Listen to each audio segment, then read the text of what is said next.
12 ಜ್ಯೋತಿರ್ಲಿಂಗಗಳು ಮತ್ತು 12 ರಾಶಿಗಳ ನಡುವಿನ ದೊಡ್ಡ ಸಂಬಂಧವೇನು?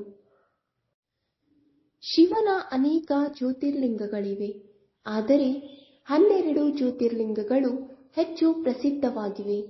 ಈ ಎಲ್ಲ ಜ್ಯೋತಿರ್ಲಿಂಗಗಳು ಕೆಲವು ಜ್ಯೋತಿಷ್ಯ ಮತ್ತು ಖಗೋಳಶಾಸ್ತ್ರದ ಮಹತ್ವವನ್ನು ಹೊಂದಿರುವ ಸ್ಥಳಗಳಲ್ಲಿ ನಿರ್ಮಿಸಲಾಗಿದೆ ಅಥವಾ ನೆಲೆಗೊಂಡಿದೆ. ಮಹಾಕಾಲ ಜ್ಯೋತಿರ್ಲಿಂಗವು ಕರ್ಕಾಟಕ ಸಂಕ್ರಾಂತಿ ವೃತ್ತದಲ್ಲಿ ನೆಲೆಸಿದೆ ಮತ್ತು ಇಡೀ ಭೂಮಿಯ ಸಮಯವನ್ನು ಇಲ್ಲಿಂದ ನಿರ್ಧರಿಸಲಾಗುತ್ತದೆ. ಹೀಗಾಗಿ 12 ಜ್ಯೋತಿರ್ಲಿಂಗಗಳು 12 ರಾಶಿ ಚಕ್ರ ಚಿಹ್ನೆಗಳೊಂದಿಗೆ ಆಳವಾದ ಸಂಪರ್ಕವನ್ನು ಹೊಂದಿವೆ ಎಂಬುದನ್ನು ಈ ವಿಡಿಯೋದಲ್ಲಿ ತಿಳಿಯೋಣ. 1. ಮೇಷರಾಶಿ. ಈ ರಾಶಿಯು ರಾಮೇಶ್ವರ ಜ್ಯೋತಿರ್ಲಿಂಗಕ್ಕೆ ಸಂಬಂಧಿಸಿದೆ. ಮೇಷ ರಾಶಿಯು ಸೂರ್ಯನ ಉದಾತ್ತ ಚಿಹ್ನೆ ಮತ್ತು ಇದು ಸೌರ ಮಾಸದ ಮೊದಲ ತಿಂಗಳು. ರಾಮೇಶ್ವರವನ್ನು ಸೂರ್ಯನ ಅತ್ಯುನ್ನತ ಸ್ಥಳವೆಂದು ಪರಿಗಣಿಸಲಾಗಿದೆ. ನಮ್ಮ ಜೀವನದಲ್ಲಿ ಸೂರ್ಯನಿಗೆ ಹೆಚ್ಚಿನ ಪ್ರಾಮುಖ್ಯತೆ ಇದೆ. ಈ ಜ್ಯೋತಿರ್ಲಿಂಗವನ್ನು ತ್ರೇತಾಯುಗದಲ್ಲಿ ಸೂರ್ಯವಂಶಿ ಶ್ರೀರಾಮನು ಸ್ಥಾಪಿಸಿದನು. ಸೂರ್ಯ ನಮ್ಮ ಆತ್ಮ, ಖ್ಯಾತಿ, ಗೌರವ, ಸ್ಥಾನ ಮತ್ತು ಜೀವನ ಶಕ್ತಿಯ ಸಂಕೇತವಾಗಿದೆ. 2. ವೃಷಭ ರಾಶಿ.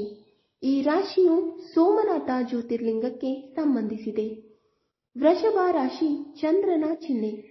ಚಂದ್ರನನ್ನು ಸೋಮ ಎಂದು ಕರೆಯುತ್ತಾರೆ. ಇಲ್ಲಿ ಚಂದ್ರನು ಅತ್ಯುನ್ನತ ಸ್ಥಿತಿಯಲ್ಲಿರುತ್ತಾನೆ. ಈ ಜ್ಯೋತಿರ್ಲಿಂಗವನ್ನು ಚಂದ್ರದೇವನು ಸತ್ಯಯುಗದಲ್ಲಿ ನಿರ್ಮಿಸಿದನೆಂದು ಹೇಳಲಾಗುತ್ತದೆ.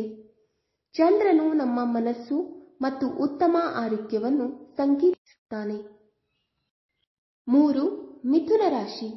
ಈ ರಾಶಿಯು ಗುಜರಾತ್ನ ದ್ವಾರಕದಲ್ಲಿರುವ ನಾಗೇಶ್ವರ ಜ್ಯೋತಿರ್ಲಿಂಗಕ್ಕೆ ಸಂಬಂಧಿಸಿದೆ.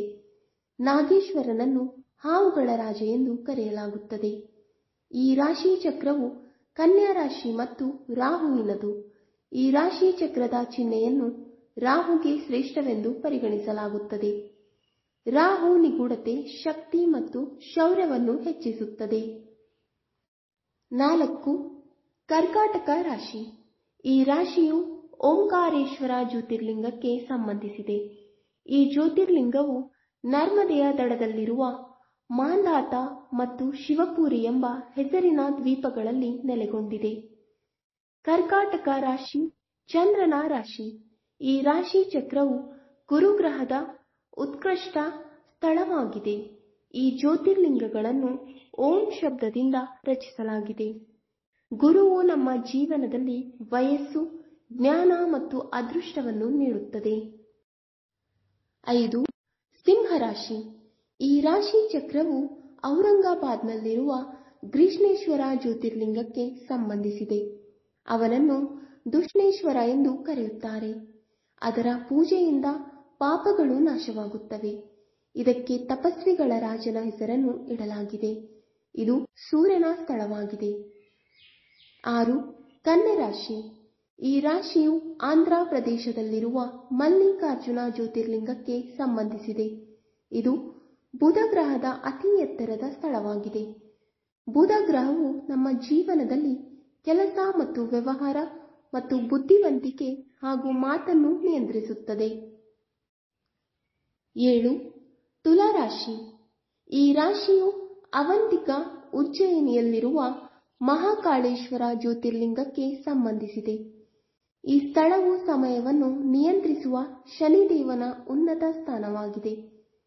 ಇಲ್ಲಿ ನಾವು ನ್ಯಾಯ ಮತ್ತು ಜ್ಞಾನದ ಜೊತೆಗೆ ತ್ಯಜಿಸುವಿಕೆಯನ್ನು ಪಡೆಯುತ್ತೇವೆ.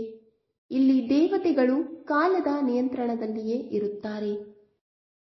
8. ವೃಶ್ಚಿಕ ರಾಶಿ. ಈ ರಾಶಿಯು ಜಾರ್ಖಂಡ್ನಲ್ಲಿರುವ ಬಾಬಾ ವೈದ್ಯನಾಥ ಜ್ಯೋತಿರ್ಲಿಂಗಕ್ಕೆ ಸಂಬಂಧಿಸಿದೆ. ಇಲ್ಲಿಗೆ ಬರುವುದರಿಂದ ದೈಹಿಕ ಮತ್ತು ಮಾನಸಿಕ ರೋಗಗಳನ್ನು ಪತ್ತೆ ಮಾಡಲಾಗುತ್ತದೆ. ಕುಂಡಲಿಯಲ್ಲಿನ ಉದಯಕ್ಕೆ ಈ ಜ್ಯೋತಿರ್ಲಿಂಗದ ಆರಾಧನೆ ಅಗತ್ಯ. 9. ಧನು ರಾಶಿ. ಈ ರಾಶಿಯು ಕಾಶಿ ವಿಶ್ವನಾಥ ಜ್ಯೋತಿರ್ಲಿಂಗಕ್ಕೆ ಸಂಬಂಧಿಸಿದೆ. ಇದು ಕೇತುವಿನ ಉನ್ನತ ಸ್ಥಾನವಾಗಿದ್ದು ಅಲ್ಲಿ ಆತ್ಮವು ಮುಕ್ತಿಯನ್ನು ಪಡೆಯುತ್ತದೆ. ಇಲ್ಲಿಗೆ ಬಂದರೆ ಮೋಕ್ಷ ಪ್ರಾಪ್ತಿಯಾಗುತ್ತದೆ. 10. ಮಕರ ರಾಶಿ. ಈ ರಾಶಿಯು ಪುಣೆಯ ಸಮೀಪದಲ್ಲಿರುವ ಭೀಮಾಶಂಕರ ಅಥವಾ ಮೋಟೇಶ್ವರ ಜ್ಯೋತಿರ್ಲಿಂಗಕ್ಕೆ ಸಂಬಂಧಿಸಿದೆ. ಇದು ಮಂಗಳದ ಅತ್ಯಂತ ಎತ್ತರದ ಸ್ಥಳವಾಗಿದೆ. ಮಂಗಳವು ನಮ್ಮ ಜೀವನದಲ್ಲಿ ಶೌರ್ಯ ಮತ್ತು ನಿರ್ಭಯತೆಯನ್ನು ಒದಗಿಸುತ್ತದೆ ಮತ್ತು ಜೀವನವನ್ನು ಮಂಗಳಕರಗೊಳಿಸುತ್ತದೆ. 11. ಕುಂಭರಾಶಿ. ಈ ರಾಶಿಯು ಕೇದಾರನಾಥ ಜ್ಯೋತಿರ್ಲಿಂಗಕ್ಕೆ ಸಂಬಂಧಿಸಿದೆ. ಇದು ರಾಹು ಮತ್ತು ಶನಿಯ ಸ್ಥಾನವಾಗಿದ್ದು, ಜೀವನದಲ್ಲಿ ಕತ್ತಲೆಯನ್ನು ಹೋಗಲಾಡಿಸುವ ಮೂಲಕ ಸಂದಿಗ್ಧತೆಯನ್ನು ಕೊನೆಗೊಳಿಸುತ್ತದೆ. ನೀವು ತಪ್ಪು ಕೆಲಸಗಳನ್ನು ಮಾಡಿದರೆ ಅದು ಜೀವನವನ್ನು ಕತ್ತಲೆ ಮಾಡುತ್ತದೆ. 12. ಮೀನರಾಶಿ. ಈ ರಾಶಿಯು ತ್ರಯಂಬಕೇಶ್ವರ ಜ್ಯೋತಿರ್ಲಿಂಗಕ್ಕೆ ಸಂಬಂಧಿಸಿದೆ. ಇದು ಶುಕ್ರನ ಅತ್ಯುನ್ನತ ಸ್ಥಳವಾಗಿದೆ. ಇಲ್ಲಿ ಒಬ್ಬನು ಎಲ್ಲಾ ದೋಷಗಳಿಂದ ಮುಕ್ತಿಯನ್ನು ಪಡೆಯುತ್ತಾನೆ ಮತ್ತು ವ್ಯಕ್ತಿಯು ಜನನ ಮತ್ತು ಮರಣದ ಚಕ್ರದಿಂದ ಮುಕ್ತನಾಗುತ್ತಾನೆ. ಮೃತ್ಯುಂಜಯ ಮಂತ್ರವು ಈ ಜ್ಯೋತಿರ್ಲಿಂಗಕ್ಕೆ ಸಂಬಂಧಿಸಿದೆ. ವೀಕ್ಷಕರೇ, ಈ ವಿಡಿಯೋ ಇಷ್ಟವಾದಲ್ಲಿ ಲೈಕ್, ಶೇರ್ ಅಂಡ್ ಕಮೆಂಟ್ ಮಾಡಿ. ಮುಂದಿನ ವಿಡಿಯೋಸ್ಗಳಿಗಾಗಿ ಚಾನೆಲ್ ಅನ್ನು ಸಬ್ಸ್ಕ್ರೈಬ್ ಮಾಡಿ. ಧನ್ಯವಾದಗಳು.